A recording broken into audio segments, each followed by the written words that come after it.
По многу години ветување на локалната самоуправа започна пробивањето на булеварот Благоја Тоска во Тетово. На крајот од булеварот кај болницата пред мостот на Пена се рушија два објекти, пошто деновиве нема нови градежни работи. Булеварот Благоја Тоска се смета за еден од приоритетите во насока на подобрување на состојбите во сообраќајот. Сепак роковите не се познати, а градоначалничката Теута Арифи изразува надеж дека тоа ќе биде набрзо.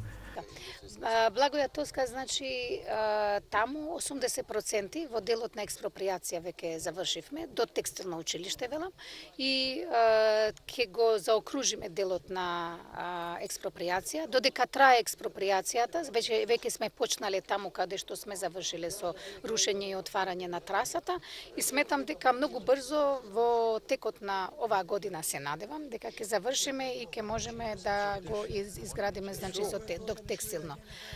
А додека за ова за ВСБ-то, тоа е еден чекор поназад, така. Тоа исто така сме во процедура на добивање на потписи, кај имаме многу помалку експроприација. Во ист период оваа градежна сезона општина Тетово започна со работа на повеќе патни делници кои треба да придонесат за подобра сообраќајна инфраструктура и намалување на метежот низ улиците. Се работи и на улица која треба да ги поврзе населбата Дреновец и местноста Стара Циглана со градот во северниот дел кај делот на касарната. Општината потпиша договори за градење на мост меѓу Шипковица и Бродец. Најава на локалната самоуправа има и за викенд на селбата Попова Шапка, каде на сообраќајната инфраструктура не е работено со децении.